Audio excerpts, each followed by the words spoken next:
The day I proposed to Rachel Turner in Central Park, surrounded by city lights and the soft hum of New York at dusk, I thought I had everything figured out. 5 years of building what I believed was an unshakable foundation. Sunday morning. Breakfasts with fresh coffee and the crossword puzzle, planning our dream home in the suburbs, discussing how many children we wanted. 2, we'd decided. A boy and a girl, preferably. My name is Daniel Mercer, and I'm a project manager by trade and temperament. My colleagues joke that I can organize chaos into spreadsheets, and my friends know me as the reliable one, the guy who's always on time, who remembers birthdays, who plans vacations down to the hour. I value precision, loyalty, consistency. Rachel was none of these things when we met at a mutual friend's gallery opening. She was magnetic, wild auburn hair, green eyes that crinkled when she laughed, a spontaneity that both terrified and fascinated. Me. She moved through life like she was dancing, while I marched in straight lines. "You're different," she'd said that first night, her finger tracing the rim of her wine glass. "Most guys try too hard to impress me. You just are." That was Rachel. Direct, refreshing, seemingly genuine. She was the creative director at an advertising firm, the kind of woman who usually attracted charismatic men with fast cars and faster promises. Yet somehow, she seemed to genuinely appreciate my dependable nature. "You're my rock," became her favorite phrase, whispered against my neck as we fell asleep. I believed her. I believed in us. Our relationship progressed through all the expected milestones, meeting families, her parents, wealthy and somewhat distant, her younger sister Emma, who looked at Rachel with a mixture of admiration and resentment. My mother loved her immediately. My father took longer but eventually warmed to her infectious laugh. Moving in together after 18 months felt natural. Her colorful chaos of art books and vintage record collections somehow complemented my organized minimalism. We balanced each other, her spontaneity pulling me out of my comfortable routines, my stability giving her a foundation she claimed she'd always needed. "You ground me," she'd say, and I'd feel 10 feet tall. When I proposed, her yes came with tears that seemed to validate every choice I'd ever made. We were perfect on paper, successful professionals in our early 30s, financially stable, emotionally mature, ready for the next chapter. The ring, a 2-carat emerald-cut diamond, with side baguettes, looked stunning on her slender finger. I'd spent 3 months selecting it, just as I'd spent 3 months planning the proposal. That was me, methodical, thorough. Rachel used to tease me about my planning, but she'd always add, "Never change, Daniel. I need your steadiness." Now, with our wedding just 1 week away, I find myself staring at our engagement photos on the mantel, wondering if I ever really knew her at all. The warning signs had been there, of course. I see that now. The text messages at odd hours that she'd quickly dismiss with vague explanations. "Just work stuff," she'd say, angling the phone away from me. The occasional unexplained absences, hair appointments that left her hair looking exactly the same, shopping trips that yielded no purchases. Then there was her strange hesitation whenever Mark's name came up in conversation. Mark Lawson, the ex-boyfriend she'd dated for nearly 3 years before me. The one who'd broken her heart, but remained tangentially in our social circle through mutual friends. "Ancient history," she'd say dismissively, but I'd notice how her voice would pitch slightly higher, how her fingers would suddenly become busy with something, rearranging cushions, twirling her hair, checking her phone. I ignored these moments, cataloging them as insignificant anomalies in an otherwise perfect relationship. Rachel was just stressed about the wedding, I told myself. 300 guests, a historic venue overlooking the harbor, a reception that her parents had insisted on upgrading to showcase their daughter to Boston's social elite. If I had known that the happiest day of my life was about to become my greatest weapon, I might have paid more attention to the warning signs, the late-night texts, her sudden work emergencies, and the way she would tense whenever I touched her phone. But I was too busy planning our perfect future to notice she was already living a double life. The first time I consciously registered something was wrong came exactly 12 days before our wedding. Rachel had left her laptop open on the kitchen counter while she showered, and a notification popped up, an email confirmation for a hotel downtown, booked for the previous Tuesday night. I stared at it, coffee mug halfway to my lips. Tuesday. The night she'd supposedly stayed at her sister Emma's place after a late dinner, claiming it made more sense than driving across town. I'd called her at 11 p.m. and she'd answered with a whispered, "Emma just fell asleep on the couch. I don't want to wake her." I closed the laptop and placed my mug in the sink, the coffee suddenly bitter on my tongue. That evening, I casually mentioned that I'd bumped into Emma at the coffee shop near my office. "How was your dinner with her last Tuesday?" I asked, watching Rachel's face carefully. She didn't miss a beat. "Great. We went to that new Italian place she's been wanting to try," she responded confidently. "She had too much Chianti, which is why we crashed at her place." I nodded, something cold settling in my chest. Emma and I hadn't actually crossed paths. I'd made it up. And now Rachel had elaborated on a dinner that never happened, with details that existed only in her imagination. From that moment, I began noticing everything. The way she angled her body away from me when texting, how she'd started taking calls in another room or on the balcony, the mysterious wedding errands that kept her out for hours with little to show for it. Just confirming details with vendors, she'd say breezily when I asked. But when I mentioned to her best friend Melissa that Rachel had spent 3 hours with the florist on Wednesday, Melissa looked confused. "That's weird. The florist called me on Wednesday because she couldn't reach Rachel to confirm the final arrangement for the head table," she remarked with a puzzled expression.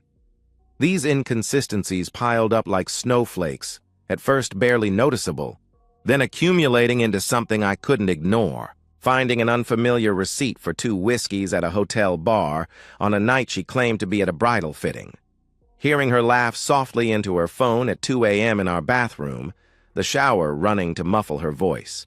Her wedding ring finger suddenly bare because it was getting resized again for the 3rd time in 2 months.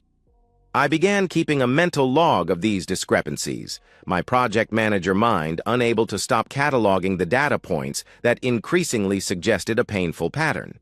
Yet even as evidence mounted, I struggled to believe the worst. This was Rachel, my Rachel, who had cried in my arms after her grandfather's funeral, who knew exactly how I took my coffee, who had spent Christmas Eve helping me assemble care. Packages for a homeless shelter?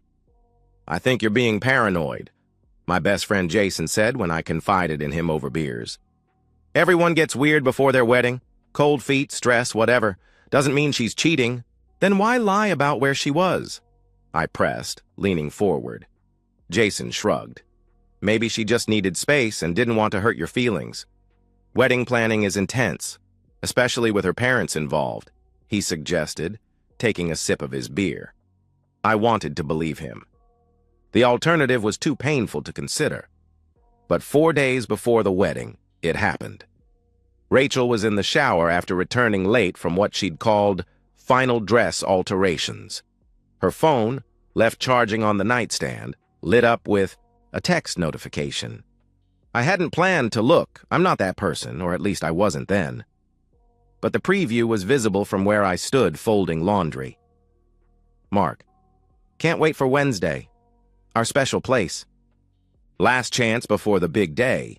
I felt it like a physical blow, a hollowing out of my chest, a bitter taste flooding my mouth. Wednesday, 2 days before our rehearsal dinner. Our special place, last chance. The implications were unambiguous. The shower continued to run as I stood frozen, staring at her phone until the screen went dark again. When Rachel emerged wrapped in a towel, hair dripping, I had composed my face into what I hoped was neutral expression. "Everything okay?" she asked, noticing me standing still with a half-folded shirt in my hands. "Fine," I replied, my voice surprisingly steady. "Just thinking about the honeymoon. I can't wait to have you all to myself for 2 weeks." She smiled. that radiant, seemingly genuine smile that had captivated me for 5 years, and kissed my cheek. "Me too, babe. It's going to be perfect," she murmured softly. As she dressed for bed, humming softly to herself, I watched her with new eyes. Who was this woman? This stranger wearing Rachel's face, sleeping in Rachel's spot beside me, planning to become Rachel. Mercer in less than a week while exchanging secret messages with her ex-boyfriend? I lay awake long after her breathing had deepened into sleep, my mind racing through possibilities, scenarios, explanations that might somehow make this something other than what it seemed. But as the hours passed, one thought crystallized in my mind with perfect clarity. If Rachel was betraying me, I wouldn't just walk away. I would make sure she remembered the consequences of her actions for the rest of her life. But first, I needed irrefutable proof. Morning arrived after a sleepless night, bringing with it a strange clarity. I kissed Rachel goodbye as she left for breakfast with the bridesmaids, then immediately opened my laptop. 5 days until our wedding. 5 days to uncover the truth. As white. A project manager, I approach problems methodically, identify objectives, gather data, analyze patterns, implement solutions. Why should this be any different? I created a new spreadsheet titled Wedding Vendor Contacts in case Rachel ever checked my computer. Inside was a timeline of her suspicious behavior over the past 3 months, dates, times, claimed locations versus confirmed locations, unexplained absences, and patterns in behavior. First, I checked our joint credit card statements. Rachel had her own card, but we shared one for household expenses. The transactions told a story. Small charges at coffee shops when she was supposedly elsewhere, a gas station on the opposite side of town from her claimed destination, a boutique, hotel bar appearing multiple times, always on Tuesday evenings. I searched her name in my email, finding the receipt for the engagement ring. The jeweler had sent a follow-up about resizing, but just once, not the 3 times Rachel had claimed. Her ring wasn't being resized. She was removing it for someone else. With hands that shook slightly, I ordered a GPS tracker online with overnight delivery. I told myself this was for certainty, not revenge, that I needed to know beyond doubt before confronting her. The small device arrived the next morning while Rachel was at a venue walkthrough. I installed it under the rear bumper of her Audi, disguising my actions as checking tire pressure. A wedding present, I muttered to myself bitterly. Next, I reviewed our home security footage. We'd installed cameras after a break-in next door last year, one covering the front door, another the driveway. The footage revealed Rachel leaving at times that contradicted her stories, returning later than claimed, and once, most damning, Mark Lawson dropping her off 2 blocks from our house at 1 a.m. when she was supposedly at a girls' night. Each discovery was a fresh wound, but I forced myself to document everything with clinical detachment. This wasn't about emotion anymore. It was about evidence. The GPS tracker proved invaluable that very afternoon. Rachel had told me she was meeting her wedding planner at 2 p.m. At 2:15, I checked the tracker's app and watched as her car traveled not to the wedding planner's office, but to an upscale apartment complex in the North End. I knew that building. 3 months earlier, at a dinner party, someone had mentioned that Mark had purchased a condo there after his promotion. I sat in my home office watching the pulsing dot of the tracker remain stationary at that location for 3 hours. When she returned home at 6 p.m., she breezed in with a folder of final seating arrangements and the scent of unfamiliar cologne. Traffic was a nightmare, she offered without prompting, kissing my cheek. "How was your day?" "Productive," I replied, truthfully maintaining my composure. That night, I faced my most difficult decision. I needed an ally, someone close to Rachel who might know the extent of her deception, someone I could trust with my suspicions without risking exposure. Claire Peterson seemed the obvious choice. Rachel's friend from college, she'd always been. Kind to me, but maintained a certain reserve around us as a couple. Recently, that reserve had shifted to something like discomfort. I texted her, "Need to talk about something important. Coffee tomorrow? Just you and me." Her response came quickly. I've been expecting this. Toucan Cafe, 10 a.m. The certainty in her message confirmed my worst fears. Claire knew something. I arrived at the cafe 20 minutes early, rehearsing what to say, how to ask, without revealing how much I already knew. The coffee grew cold in front of me as I waited, scenarios racing through my mind. Would Claire defend Rachel, warn her, or confirm what the evidence already suggested? At precisely 10 a.m., the cafe door opened. Claire walked in, her expression grave as she spotted me. She approached slowly, clutching her purse like a shield. "Daniel," she said, sliding into the seat across from me. Her eyes couldn't meet mine.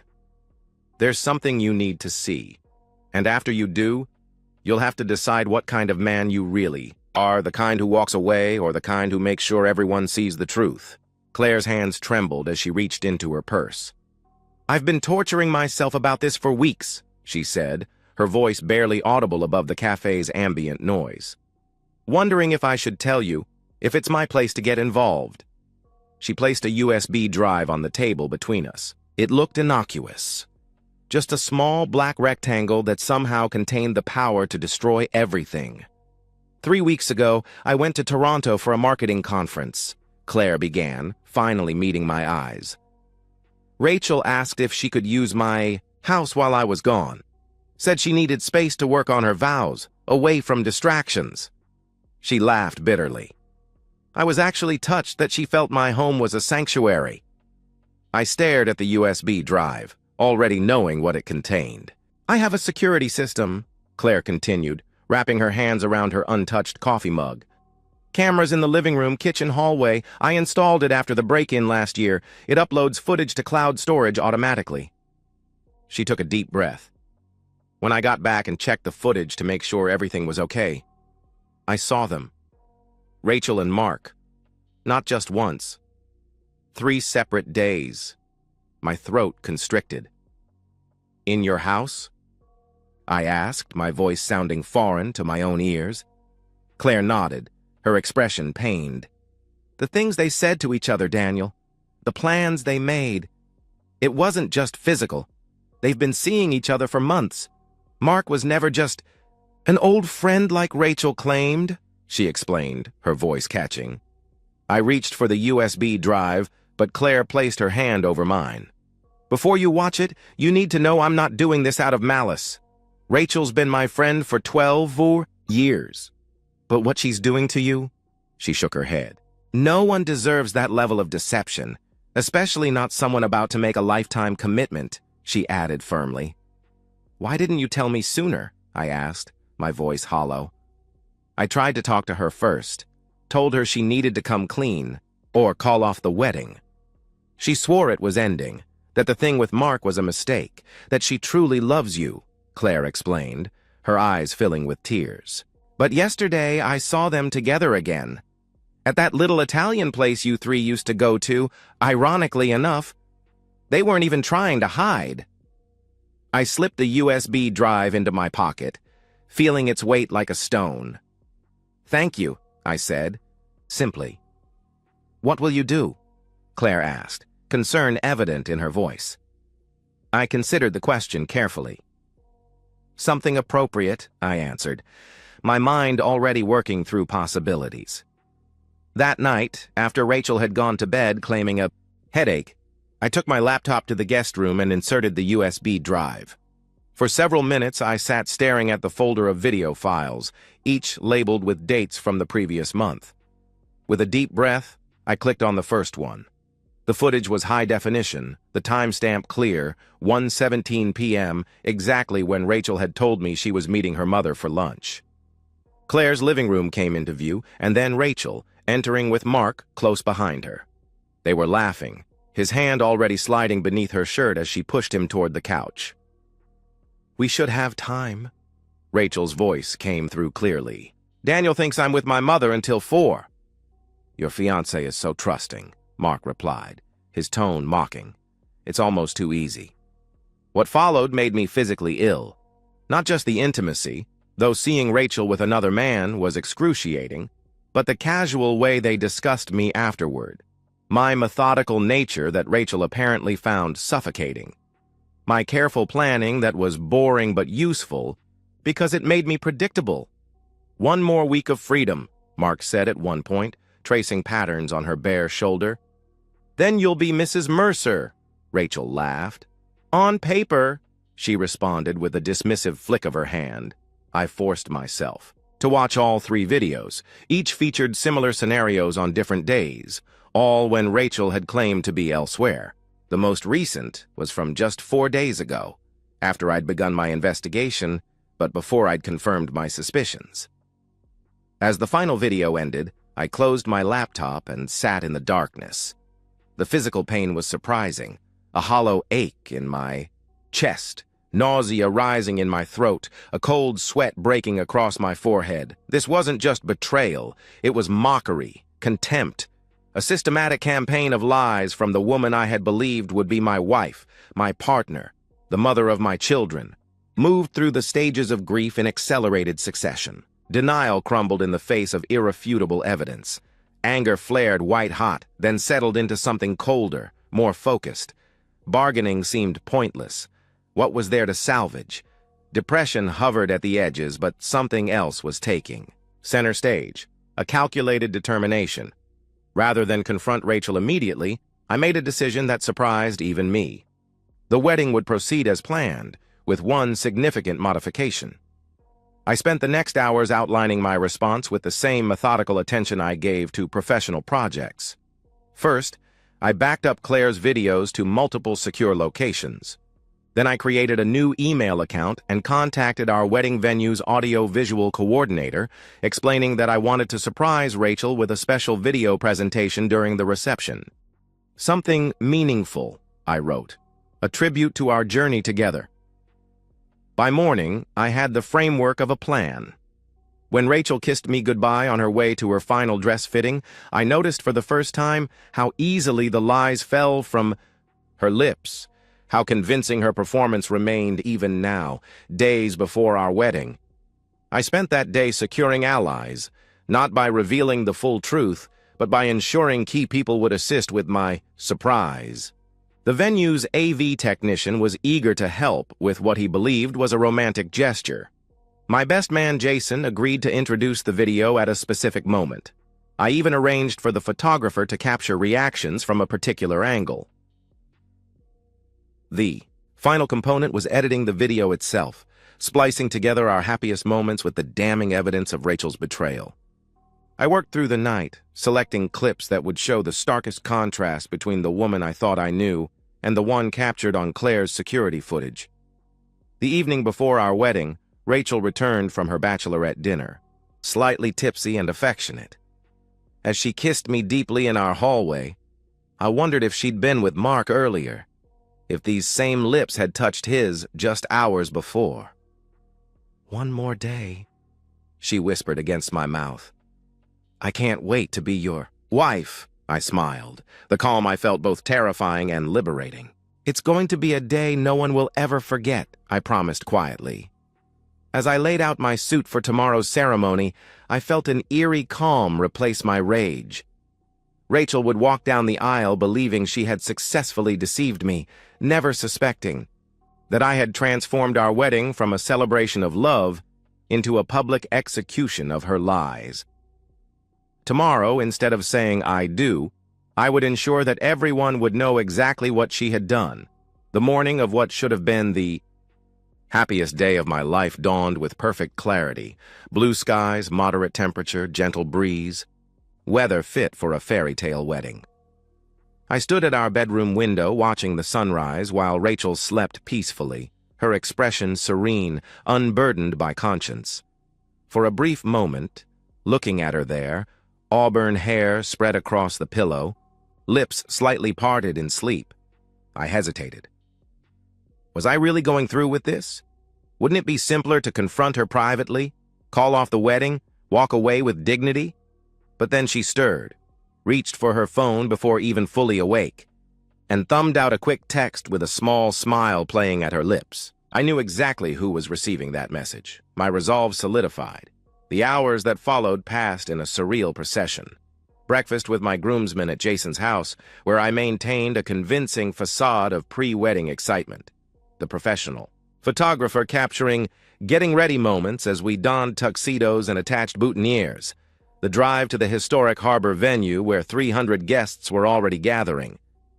"You look calm," Jason remarked as we stood in the preparation room. "I'd be a nervous wreck." "I've never been more certain of anything," I replied truthfully, straightening my tie. I moved through the pre-ceremony rituals like an actor hitting his marks, shaking hands with Rachel's father, a stern man who had always treated me with reserved approval, hugging my tearful mother, standing at the altar as the string quartet played Pachelbel's canon. And then Rachel appeared at the end of the aisle, a vision in white lace and silk, her arm linked with her father's. A collective murmur of appreciation rippled through the gathering. She was beautiful, objectively, undeniably so. Her eyes locked with mine as she processed forward, and I saw tears gathering there, threatening to spill onto her perfectly made-up face. I studied her with detached fascination. How skilled she was at this performance, the blushing bride, overcome with emotion at the sight of her soon-to-be husband. I wondered idly if she'd practiced these expressions in the mirror, or if deception simply came naturally to her after months of living a double life. The ceremony proceeded according to script. We exchanged meaningful glances, spoke our rehearsed words. I noted with clinical interest how steady her hands were as we exchanged rings, how convincingly her voice broke when she promised to be faithful. "You may kiss the bride," the officiant finally announced with a warm smile. As I leaned in for the kiss that would seal our union, I whispered against her lips, "You look beautiful today." She did. That wasn't a lie. The reception venue, a glass-enclosed pavilion overlooking the harbor, was stunning.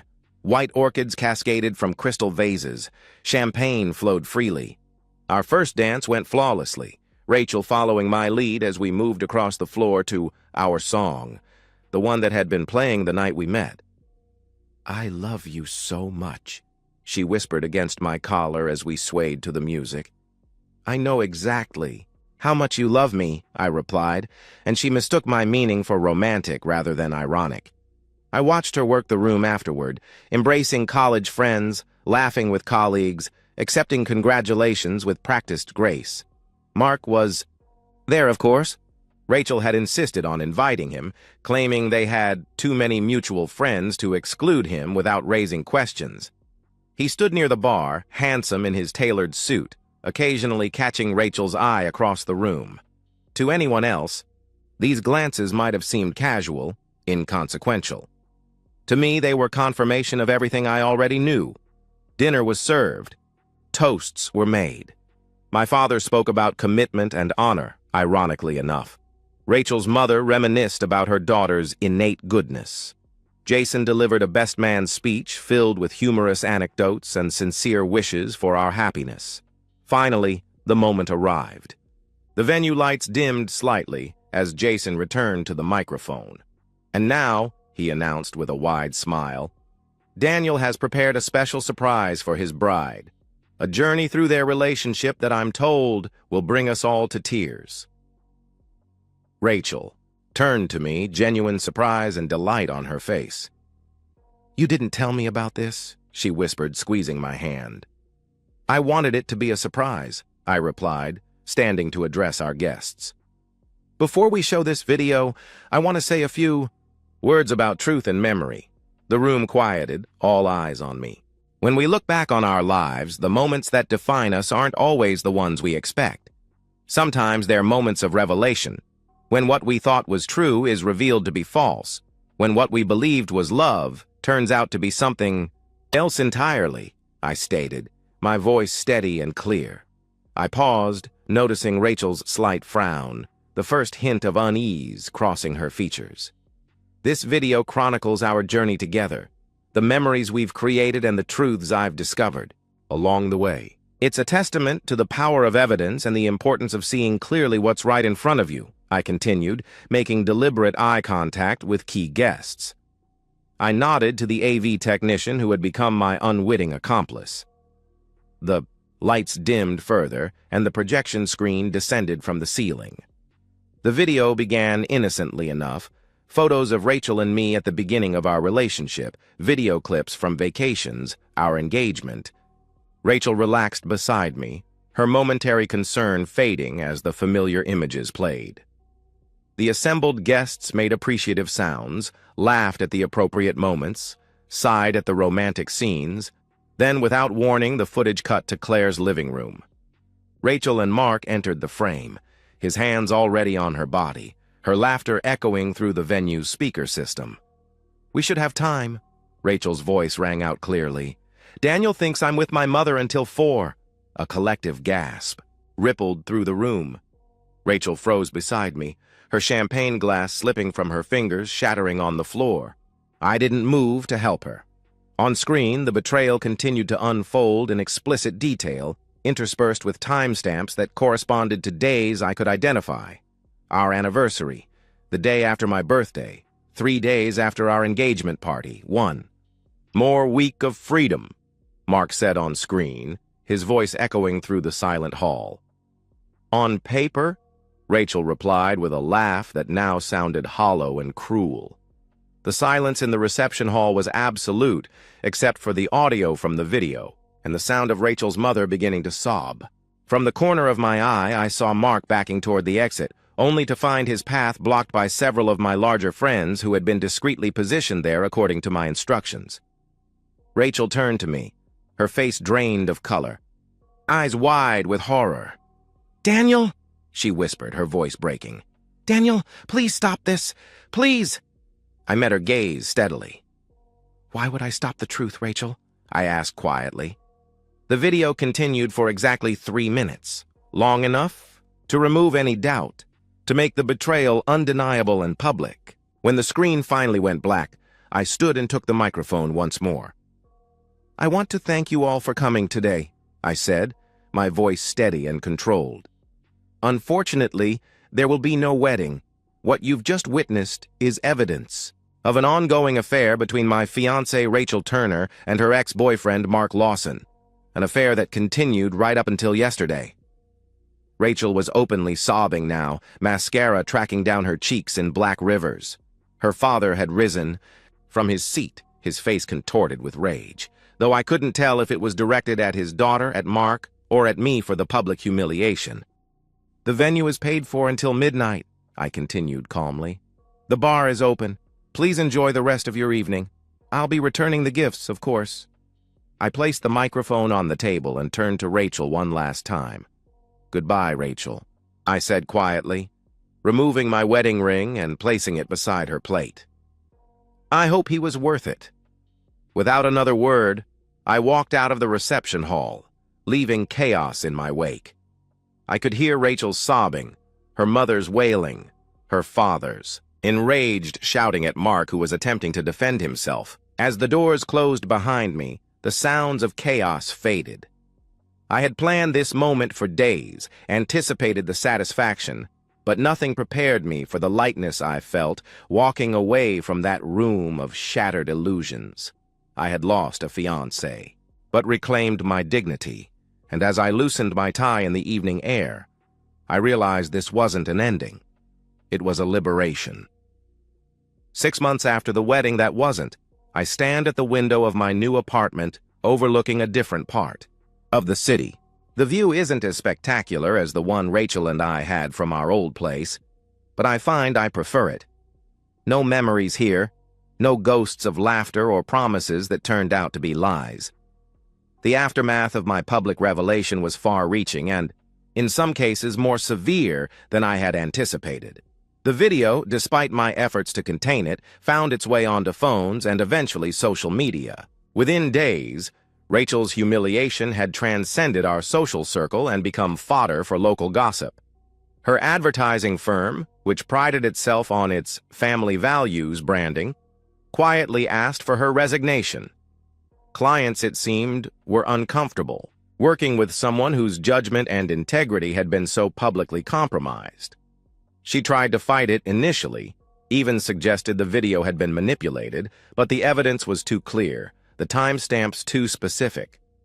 Her parents' reaction surprised even me.